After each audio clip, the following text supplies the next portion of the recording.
পৌরসভার সাবেক মেয়র জনাব নাজিমুদ্দিন শামসু।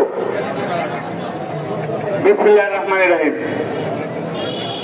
আজকে সভার সম্মানিত সভাপতি আব্দুল কাদের সরকার, হবিগঞ্জ থেকে আগত ছাত্রলীগের সভাপতি সাধারণ সম্পাদক রবিন, আজকের এই সর্বদলীয় সভায়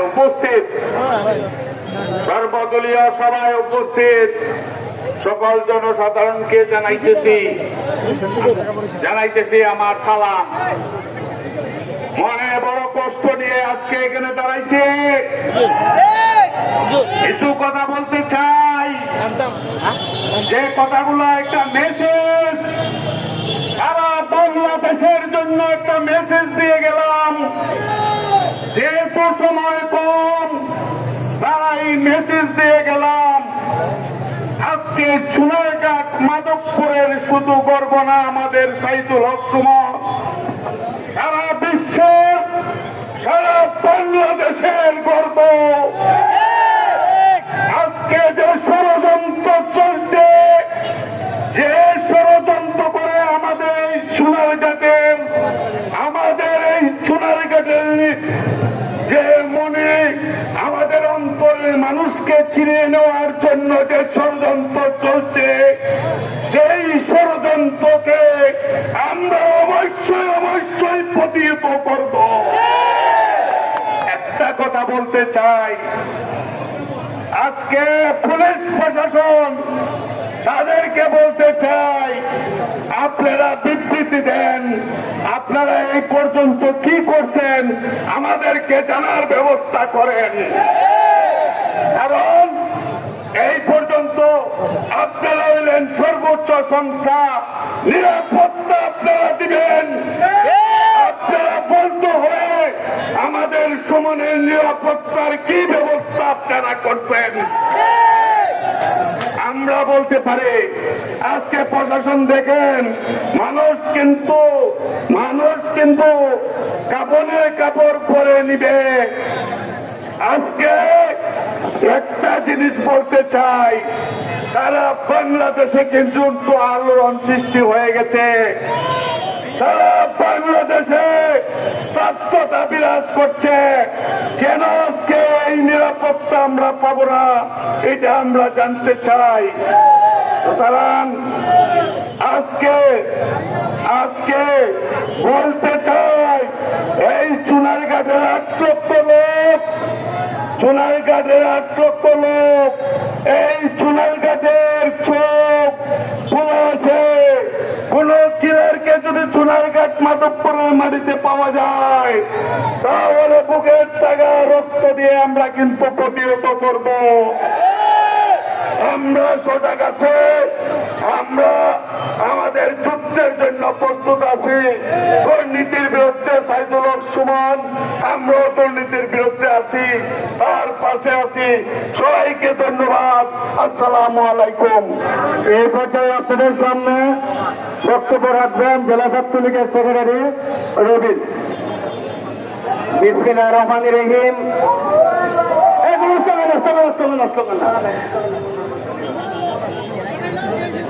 ব্যারিস্টার সৈয়দ সাইদুল হক সুমনকে আপনারা জানেন, সারা বাংলাদেশে দুর্নীতির বিরুদ্ধে একমাত্র কণ্ঠস্বর, অন্যায়ের বিরুদ্ধে একমাত্র কণ্ঠস্বর।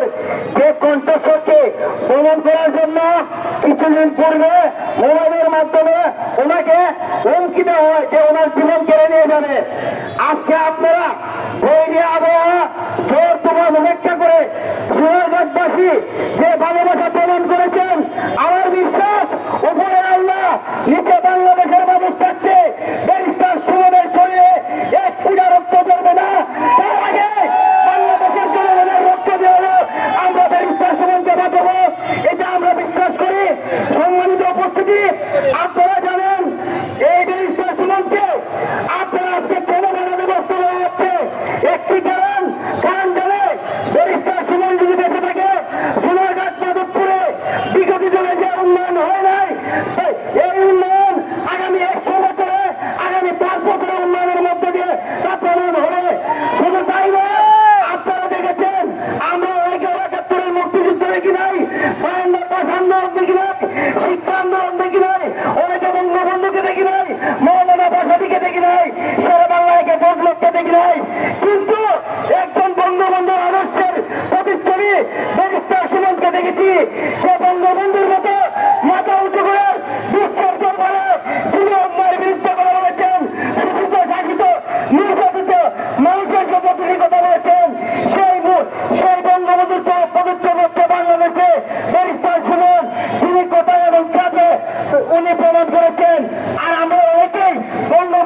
তাই আসুন আমরা সোনারঘাট মাধবপুরের জনগণে অভিগঞ্জের সন্তান হিসেবে যদি প্রশাসন দ্রুত আসামিকে গ্রেপ্তার না করে আমি কথা দিতে চাই অভিগঞ্জের সমস্ত ছাত্র সমাজকে নিয়ে ঢাকা সিলেট মহাসড়ক অনির্দিষ্টকালের জন্য অবরুদ্ধ মানে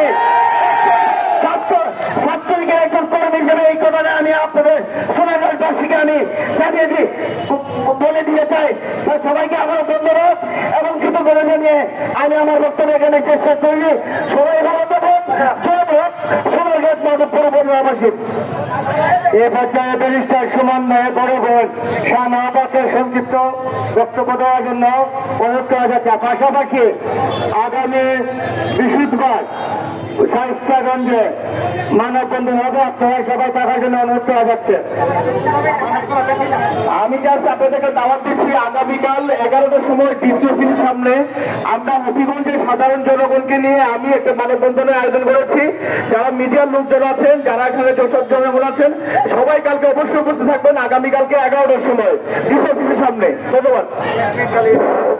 আমি সোনারঘাট মাধবপুর হবিগঞ্জ শায়েস্তাগঞ্জ এবং আমার এলাকাবাসীর পক্ষ থেকে ব্যারিস্টার সুমনের বোন হিসাবে আপনাদেরকে অনেক বেশি ধন্যবাদ কৃতজ্ঞ চিত্তে স্মরণ করছি যে আপনারা আমার ভাইয়ের জন্য এত বৃষ্টি মাথায় নিয়ে আপনারা আসছেন। আমরা সবসময় ওকে গালি দিতাম যে ও কেন এত সমাজ সেবা করে। আপনাদের এই ঘাম এই শ্রম এখানে প্রমাণ করে ভালো কাজের জন্য অবশ্যই মানুষ আসে।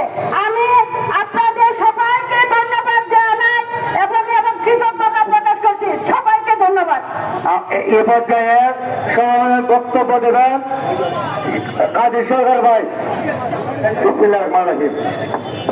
আপনারা সামনে নমাজকে আগে প্রাধান্য দিতে হবে। আমরা আজকে জহর নামাজের পরে বড় মসজিদে সৈয়দ সাইদুল হক সুমন ভাইয়ের জন্য দোয়া হয়েছে। সারা সোনারঘাট মাধবপুরের সকল মসজিদে সুমন ভাইয়ের জন্য দোয়া হবে এই আহ্বান করা হয়েছে। আমি বক্তব্য লম্বা করব না, আপনারা বক্তব্য শুনেছেন, ভবিষ্যতে আমার বক্তব্য শুনবেন। আজকে এই সমাপনী বক্তব্যে আমি শুধু এই কথাটা বলতে চাই, সৈয়দ সাইদুল হক সুমন সোনারঘাটের মানুষ, মাধবপুরের মানুষ। সোনারঘাট মাধবপুর উনি আসবেন, উনি থাকবেন, উনি নির্মিত থাকবেন ইনশাআল্লাহ। উনাকে কেউ কোনো ক্ষতি করতে পারবে না ইনশাআল্লাহ। আল্লাহ তাআলা আমাদের সাথে আছেন। আমরা আল্লাহকে সাক্ষী রেখে বলতে চাই, যিনি সোনারঘাট মাধবপুরের বাক্য নাম নয়, সারা বাংলাদেশের আইকন হিসেবে এসেছেন। উনাকে বাঁচিয়ে রাখার জন্য বাংলাদেশের সরকার অবশ্যই চেষ্টা করতে হবে। মরার পরে ক্যান্ডেল আপনাই। আমি শুধু এই কথা বলতে চাই, সৈয়দ সাইদুল হক সুমনের কিছু হলে বাংলাদেশের ঘরে ঘরে আগুন জ্বলবে। আমরা সরকার বাহাদুরকে বলছি, আপনি এই ব্যাপারে সূত্র হন। সকলকে ধন্যবাদ। সবাই বক্তব্য আসছেন, সভা শুরু হয়ে গেছে। আজকে সভা সমাপ্তি ঘোষণা করো। সকলকে ধন্যবাদ।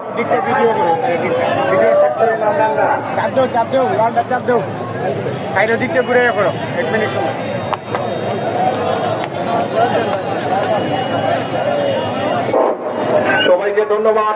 আজকের সভা এখানে সমাপ্তি করা হলো। জয় বাংলা। বৃহস্পতিবার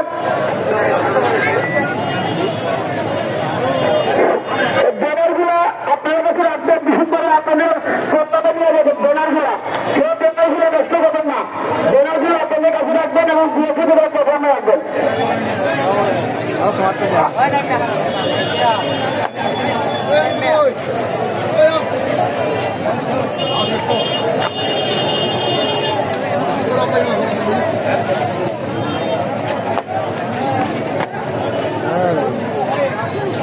আসসালামু আলাইকুম ওয়া রাহমাতুল্লাহি ওয়া বারাকাতুহু।